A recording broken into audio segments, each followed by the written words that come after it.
İran-İsrailiya urushi va Uyg'urlar.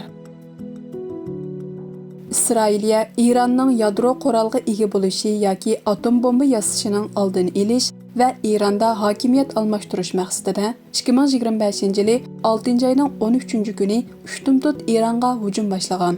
Gerçi İsrailiyaning Ironga qilgan hujumi Amerikaning qo'llashiga erishgan bo'lsa-mu, ammo Amerikaning Isroiliya-Iron urushiga bevosita qatnashmaslik masalasida Amerika siyosatchilari ikkiga bo'lingan.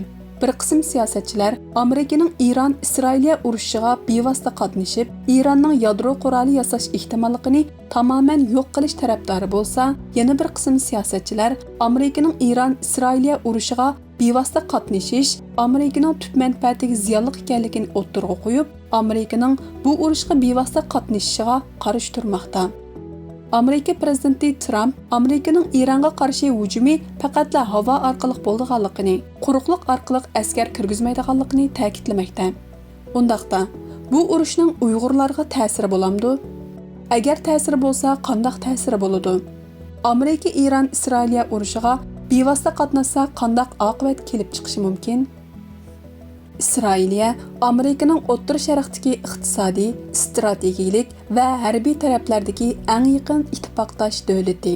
Amerika Uyg'ur irqiy qirg'inchiligiga qarshi Uyg'urlarni eng kuchli qo'llayotgan dunyodagi darajadan tashqari kuch.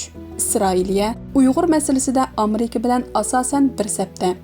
Iron garchi Uyg'urlar bilan tarixdan buyon madaniy va ma'naviy aloqasi kuchli bo'lgan davlat bo'lsa-mu, ammo u Xitoyning Uyg'urlarga qaratgan qirg'inchilik siyosatini izchil qo'llab kelayotgan Xitoyning O'rta Sharqdagi eng yaqin ittifoqdoshi.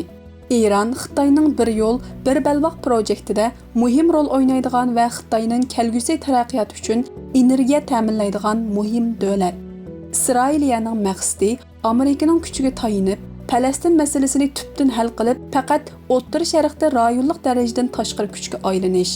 Xitoyning maqsadi kelgusida Amerikaning o'rnini ilib, dunyodagi birdan-bir darajadan tashqari kuchga aylanish bo'lg'achqa, Amerikaga nisbatan asosliq nishon Isroiliya emas, balki Xitoy. Uyg'urlarning milliy manfaatini chiqish qilganda, garchi Amerika Ironga hujum qilib, uni vayron qilsa, Xitoyning O'rta Sharqdagi muhim energiya manbasi va ittifoqdoshi ojizlab, Uyg'urlarga foydali vaziyat maydonga keldigandek ko'rilsa-mu, ammo bu urush Amerikaning dunyodagi obrazini xunuklashtirib va dunyodagi kuch tamponligining qaytadan shakllanishini keltirib chiqarishdek kutilmagan o'zgarishlarga sabab bo'lishi.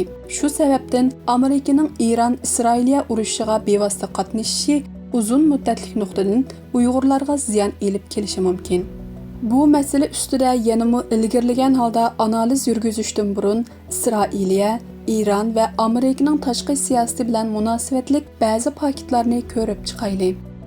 Amerikadagi Isroiliya lobbisi ko'plagan shaxs va guruhlardan tashkil topgan bo'lib, u Amerikaning tashqi siyosatiga ta'sir ko'rsatib, Isroiliyaning manfaatini qo'g'dashni maqsad qilgan. Bu lobbi Isroiliyani qo'llaydigan danglik lobbichilik guruhi Amerika Isroiliya Ommaviy ishlar komiteti, ya'ni AIPACga o'xshash tashkilotlarni, shundaqla boshqa har xil Yahudi va Xristian tashkilotlari va shaxslarni o'z ichiga oladi. Ba'zilar Amerikaning oxirgi 30 yillik tashqi siyosatini bu lobbichilik guruhi belgilab keldi yoki Amerikaning tashqi siyosatiga kuchli ta'sir ko'rsatib keldi deb qaramoqda. Chicago Universiteti siyosiy fanlar fakultetidagi John J. Mearsheimer va Harvard Universiteti Kennedy hukumat maktabidagi Stephen M. Walt qatorliq ikki professor e'lon qilgan Isroiliya lobbisi va Amerikaning tashqi siyosati temasidagi ilmiy maqolada Amerika O'rta Sharq siyosatining markaziy nuqtasining Isroiliya bilan zich munosabatli ekanligini o'ttirg'a qo'ygan bo'lib, avtorlarning qarashicha, garchi bu ko'rinishda doim o'rtaq strategik manfaatni aks ettiradigan yoki axloqiy majburiyatlarni aks ettiradigandak qilsa-mu, ammo Amerikaning Isroiliyaga bergan va'dasi asosli Isroiliya lobbisining faoliyati bilan zich bog'langan ekan. Danglik televiziya riyosatchisi Tucker Carlson yaqinda Texas shtatining senatori Ted Cruz bilan ilib berilgan televiziya suhbatida Ted Cruz ehtiyotsizlikdan o'zining 13 yil ilgari Isroiliyaning manfaatini qo'g'dash uchun senator bo'lganligini oshkorlab qo'ygan. Undan boshqa bu qitimqi urushqa asosliq sabab bo'lgan Iranning yadro qurol yoki atom bombasi masalasida Isroiliya bosh ministri Netanyahu yaqinqi 30 yildan buyon izchil Iranning yadro qurol yoki atom bombasiga ega bo'lishiga oz qolganligini ta'kidlab kelgan bo'lsa-mu, ammo Amerika istixborot organlarining egallagan uchurlarga asoslanganda Iranning yaqin kelgusida yadro qurol yoki atom bombasiga ega bo'lish ehtimoli yo'q ekan. Bularning hammasi Isroiliyaning Iranning yadro qurolga ega bo'lishi yoki atom bombasini bahona qilib, Ironga hujum qilishining xalqaro qonunlarga uyg'un emasligining kuchli isboti bo'lib, bundaq bir ahvol ostida Amerikaning Iron-Isroiliya urushiga bevosita qatnashishining ko'plagan yomon oqibatlarga, hatto 3-dunyo urushining portlashiga sabab bo'lganligini tasavvur qilish tez emas. Albatta, u yomon ta'sirlarning ba'zilari darhol ifodalansa, yana ba'zilari vaqtning o'tishi bilan asta-asta ko'rilishi mumkin. Ba'zilar Amerika Ironni vayron qilish orqali Xitoyning O'rta Sharqdagi kuchi va energiya manbasini ojiziltidi deb qarashi mumkin. Ammo Xitoyga nisbatan Ironning mavjud bo'lib turishi bek muhim emas. Muhim bo'lgani Xitoyning bu urushda adolatni qo'g'dug'uchi bo'lib o'tirg'i chiqishi va Amerika Isroiliyani ayblab, Iron va Falastinni qo'llash orqali dunyoda yaxshi obraz yaratish. Undan boshqa Amerika o'tgan 30 yil jarayonida diqqatini O'rta Sharqga markazlashtirib, ko'p qitim urush patqiga patgan bo'lib, bu 30 yil dal Xitoyning eng tez taraqqiy qilgan davri.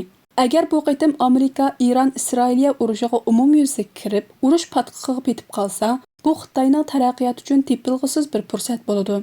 Bu yerda Uyg'urlar bilan vositalik munosabatlik yoki kelgusida bizga salbiy ta'sir paydo qiladigan muhim bir omil Amerikaning ta'sir kuchi va obrazi. Bu urushning natijasi qanday bo'lishidan qat'iy nazar, dunyodagi erkinlikka intilguchi kishilarning Amerikaning adolatiga bo'lgan ishonchi tuvanlishi, Amerikaning yumshoq kuchi va dunyodagi ta'sir ojizlashi, natijada texmi ko'p davlatlar Xitoyga yaqinlashishi va Xitoyning dunyo adolatini qo'g'dug'uchi kuch qatorida yana bir qadam olg'a ilgarilashiga fursat yaratilishi mumkin. Bu Uyg'ur davosiga kuchli salbiy ta'sir ilib keladigan bir ahvol bo'lib, texmi ko'p davlatlar Xitoyning himoyasiga erishish yoki Xitoy bilan bo'lgan tijoratini kuchaytirish uchun Xitoyni qo'llashi va Uyg'ur masalasiga ko'z yumishi mumkin.